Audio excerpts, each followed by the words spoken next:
야구 티켓 사려다 환불 지옥. 수천만 원 편취하는 조건부 환불 사기의 함정. 안녕하십니까?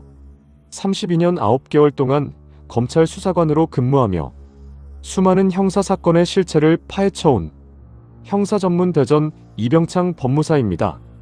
32년 9개월 검찰 수사 현장에서 마주했던 수많은 사기 피해자들의 눈물을 기억하며 오늘도 법률적 사각지대에서 고통받는 분들에게 실질적인 도움을 드리고자 이 영상을 제작하게 되었습니다.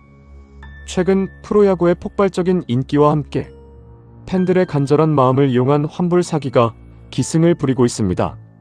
단순한 티켓 미전송을 넘어 환불을 빌미로 더 큰 돈을 가로채는 이들의 수법은 날이 갈수록 교묘해지고 있습니다. 1. 사건 브리핑. 최근 발생한 야구 티켓 환불 사기의 전형적인 사례를 살펴보겠습니다. 피해자 김모 씨는 소셜미디어에서 개막 전 티켓 양도 글을 보고 입금을 진행했습니다.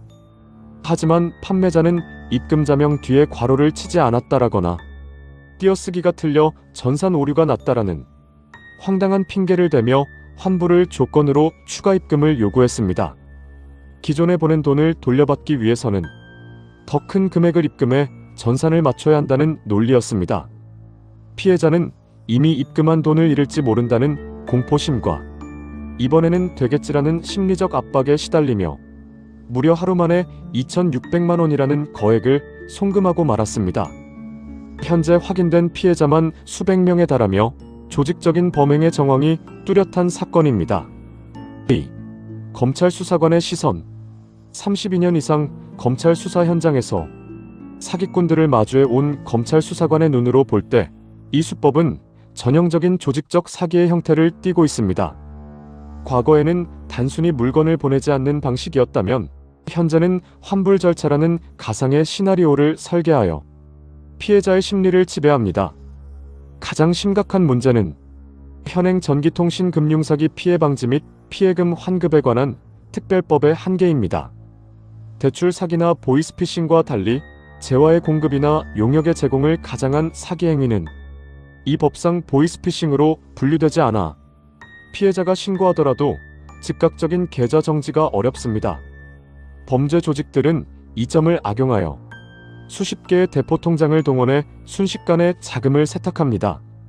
실무적으로는 보이스피싱과 다를 바 없는 조직 범죄임에도 법제도가 범죄의 진화 속도를 따라가지 못하고 있는 현실이 매우 안타깝습니다.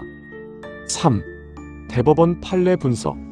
사기죄가 성립하기 위해서는 행위자의 기망행위가 입증되어야 합니다. 여기서 기망이란 무엇을 의미할까요? 대법원은 사기죄의 기망행위에 대하여 매우 폭넓고 엄격한 기준을 제시하고 있습니다. 대법원 87도 2168 판결에 따르면 사기죄의 요건인 기망행위란 재산상의 거래 관계에서 서로 지켜야 할 신의와 성실의 의무를 저버리는 모든 적극적 또는 소극적 행위를 포함한다라고 판시하고 있습니다.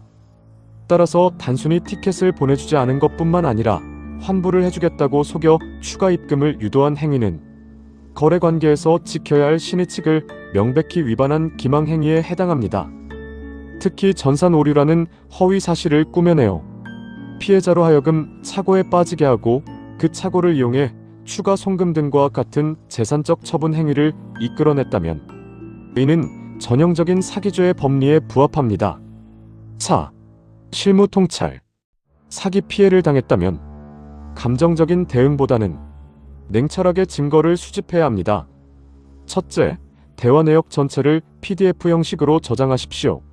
상대방의 프로필이나 아이디가 변경될 수 있으므로 해당 계정의 고유 주소, 즉 URL을 확보해두는 것이 좋습니다. 둘째, 이체 내역서는 반드시 은행 인감이 날인된 확인증으로 준비하십시오. 셋째, 판매자가 주장한 환불 조건들이 얼마나 비상식적이었는지를 시계열 순서로 정리하여 수사기관이 사건의 구조를 한눈에 파악할 수 있게 해야 합니다. 또한 사기 피해 금원이 큰 경우 배상명령 신청을 통해 형사 재판 과정에서 민사상 손해배상을 청구할 수 있습니다. 이는 별도의 민사소송 비용을 들이지 않고도 집행권원을 얻을 수 있는 유용한 제도입니다. 5. 큐앤드어 코너. 문 상대방이 환불해주려고 노력 중이다라고 주장하면 사기죄 성립이 안 되나요? 답 그렇지 않습니다. 사기죄는 돈을 받을 당시에 변제할 의사나 능력이 있었느냐를 기준으로 판단합니다.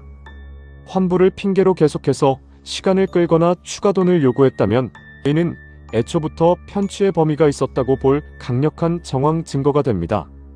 문소액 사기인데도 경찰 수사가 적극적으로 이루어질까요? 답단건으로는 소액일지 몰라도 이런 사건은 대개 다수의 피해자가 발생한 조직적 범죄인 경우가 많습니다. 여러 명의 피해자가 함께 고소를 진행하거나 조직적 범죄임을 입증할 자료를 제출한다면 수사의 강도는 훨씬 높아집니다. 문입금 자명을 잘못 썼다고 다시 보내라는 게 정말 전산 오류일 가능성은 없나요? 답 금융기관의 전산 시스템상 입금 자명이 조금 틀리다고 해서 이미 입금된 돈이 묶이거나 가산세가 붙는 경우는 결코 없습니다. 이는 100% 사기 수법이므로 절대 추가 송금을 해서는 안 됩니다. 6. 마지막 한마디. 저는 오랜 시간 독일, 호주, 프랑스, 일본 등 세계 각지에 계신 재외 국민분들의 복잡한 형사사건을 조력하며 신뢰를 쌓아왔습니다. 사기 피해는 단순한 금전 손실을 넘어 타인에 대한 믿음을 파괴하는 중대한 범죄입니다. 지금 이 순간에도 자책하며 괴로워하고 계실 피해자분들께 말씀드립니다. 당신의 잘못이 아닙니다. 사람의 선의를 악용한 범죄자의 책임입니다. 혼자 고민하며 골든타임을 놓치지 마십시오. 32년 9개월의 검찰 수사 경험을 가진 제가 여러분의 곁에서 실질적인 법률 조력자가 되어드리겠습니다.